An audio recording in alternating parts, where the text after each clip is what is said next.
Hello everybody. Welcome to part one of the correction of this Supro hollow body El Capitan instrument.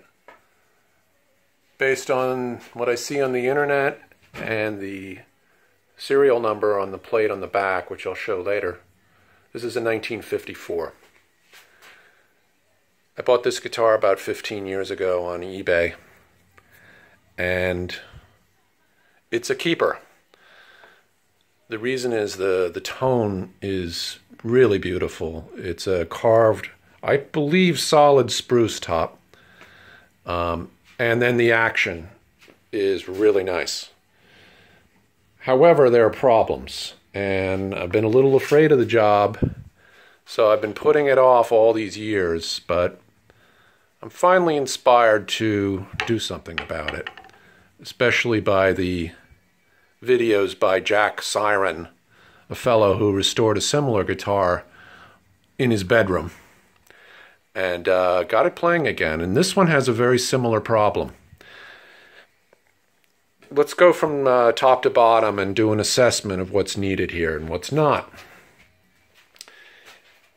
There's some other videos on YouTube of people playing these instruments.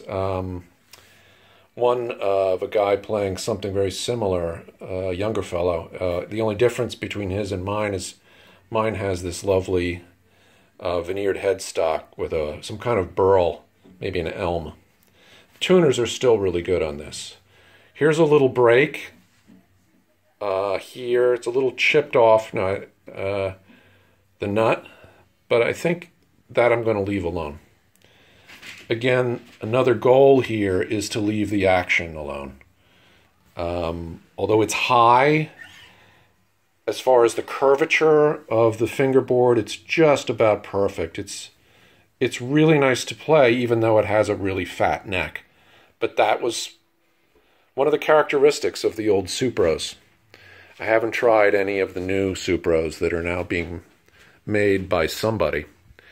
Again, the tone is wonderful. I'll play a few notes on it at the end of the video. You have this great tailpiece. This bridge is probably mispositioned based on my listening to the harmonics at the 12th fret. I think it's about right here on the bass side, but the treble side is forward maybe a 1/16 of an inch. But that's, of course, easily adjustable because this is just held in place by pressure. Okay, problems. Well, it has this great pickup, and the other videos of people playing this, they just rave about it. It's very loud, but it goes well with the sound of this instrument, which is, it's bold. So it's a really wonderful jazz box.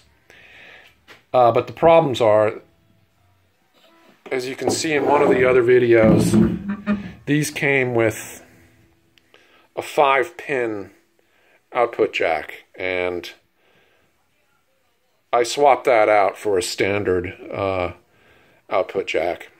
I still have it, I think, somewhere around. I also bypassed the volume and tone control, so I'll probably try to get those hooked up, but they were really scratchy. If you look inside here, there's an old capacitor. I didn't want to risk getting that wrong. So again, that's a repair that was put off. That one can be done when the guitar is fully assembled. Also, electronically speaking, there is a wire inside here that I can feel with my finger. That must be a ground wire, so it's sort of floating around in there. I'll try to secure that a little better. I've done some repairs on this, but really just touch-ups. Here's one touch-up I did. It's, instead of being a bare spot, it's sort of a scar. Here's another one. Another problem is the tailpiece. The screws don't look that good. It's not really seated well, so you can deal with that. As you can see from this angle, there's a lot of crazing, which is nice. But as a result, there were chips along the way. I touched these up years ago. And let's take a look at the back. All right. This is a relatively recent scratch as a result of being in the living room. And you can kind of see along here where I repaired or just basically touched up with black paint. What happened to this instrument is a previous owner took off the back. The binding doesn't fit very well. You can see there's a gap here at the heel. There's another one up here. The headstock. So I'll probably be replacing the entire binding. I don't like to do that because there's a good match color-wise, but I think it may be inevitable. The other thing is I don't know what kind of glue was done with this repair. It's sort of a clear glue. I think it may be Elmer's, which dries clear. So that's got to be removed. Any suggestions from anybody would be welcome. I'm just planning to heat up the tools, a chisel, razor blade, X-Acto knife, and maybe heat up the piece a little bit with something warm. So that's, the back has to come off. Look at it, it's flamed maple. It's arched very nicely. So I think the brace is all intact, but we'll get a good look at it. Here's one of the two main reasons the back has to come off. The neck needs to be reset. It was shimmed so that the action of the strings is lower than you would want. That is to say, higher than you want. The action is higher than you want, but the neck angle is low. I want it to be more like this, okay, to exaggerate for making the point. And so that has to be done. That probably doesn't require taking the back off, but that'll make it easier. And here's the number one issue. This has been the case since I got the guitar. Whoever did the repair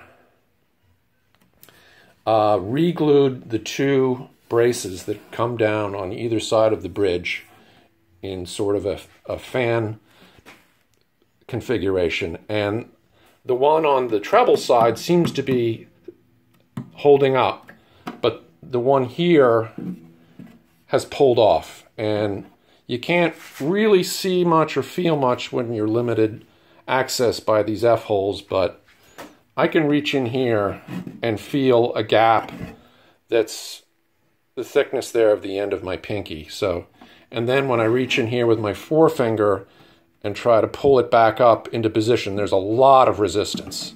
So it's still holding here, but the repair gave out up here.